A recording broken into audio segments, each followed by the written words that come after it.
Mesdames et messieurs, bonsoir et bienvenue à cette nouvelle édition de Direct. Aujourd'hui, nous allons parler du tourisme, mais à partir d'une perspective préparative de la ville de Sharm el-Sheikh pour accueillir un événement grandiose, la COP27 qui doit commencer le 6 novembre prochain et doit durer entre le 6 et le 18 octobre. Il y a des préparatifs énormes à tous les niveaux. Tout d'abord, on pense à partir du vert. Sharm el-Sheikh se transforme en une ville verte, puisqu'il s'agit de la conférence sur le climat qui a d'ailleurs plusieurs facettes, que ce soit la facette économique, facette développement durable, relations internationales, politique et environnement évidemment, technologie et autres.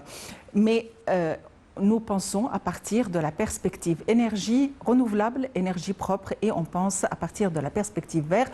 Donc l'énergie dans la ville de Sharm el-Sheikh se transforme en une énergie verte. Et dans ce sens, il y a des projets qui sont mis en œuvre.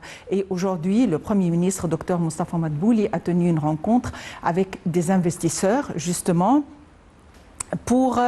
des investisseurs dans le domaine du tourisme pour savoir dans quelle mesure ce serait possible de profiter de la tenue de cet événement de manière à ce que cet événement soit profitable pour le tourisme. Et bien sûr, il faut une infrastructure. Alors l'hôtellerie,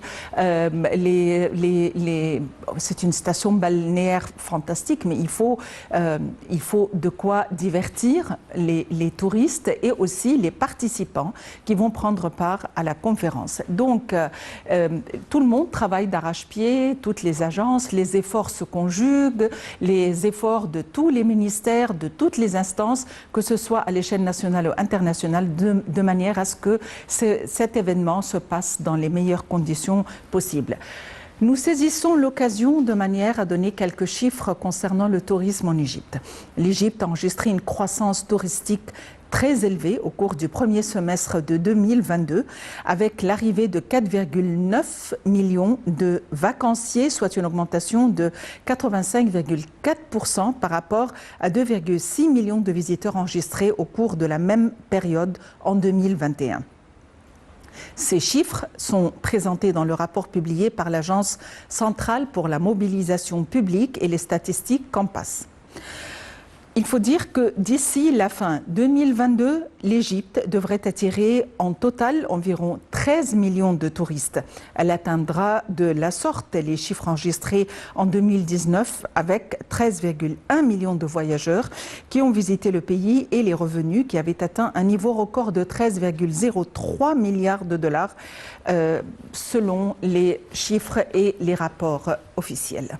Alors donc, quels sont les préparatifs qui se tiennent au niveau de l'hôtellerie, de tout ce qui est hospitalité, au niveau de la tenue de la conférence, de tout ce qui est logistique, des transports, des cafés, des restaurants, des plages, des stations balnéaires et évidemment, et à leur tête, l'aéroport.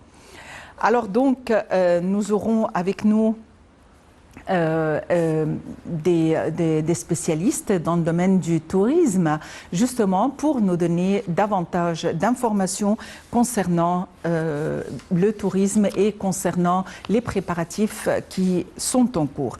Il faut dire aussi que le gouvernement égyptien a signé avec le PNUD, l'Union européenne, les ambassades du Danemark et de la Suisse, ainsi qu'avec la Fondation africaine pour le climat, un nouveau projet pour un montant de 6,2 millions de dollars à l'appui de la COP prévue du 7 au 18 novembre 2022 à Sharm el-Sheikh. Et comme on vient de le mentionner, l'Égypte, heureusement, a enregistré au cours du premier semestre de cette année un taux de croissance le plus élevé de l'activité touristique depuis 2019 avec des prévisions de redressement du secteur. Nous allons donner tous les détails dans quelques instants. À tout de suite. Le Premier ministre.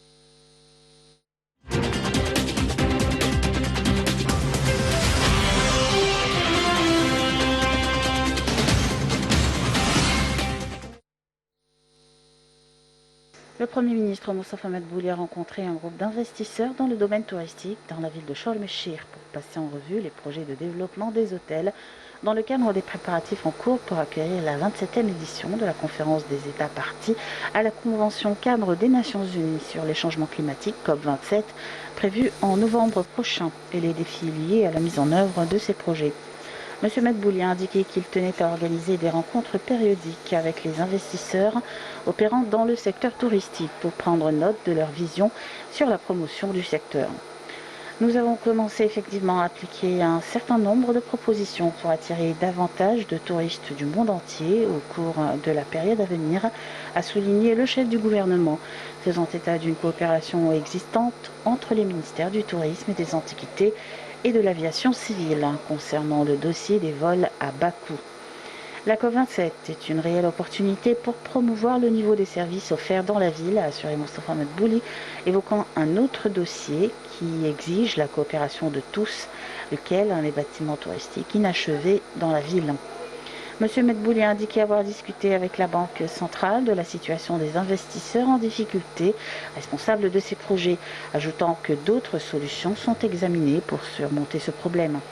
Le Premier ministre a souligné l'importance d'investir dans les infrastructures dans les différents domaines pour desservir et promouvoir le secteur du tourisme, notant qu'aucun bond qualitatif ne serait réalisé dans ce secteur sans les efforts concertés des investisseurs et de l'État.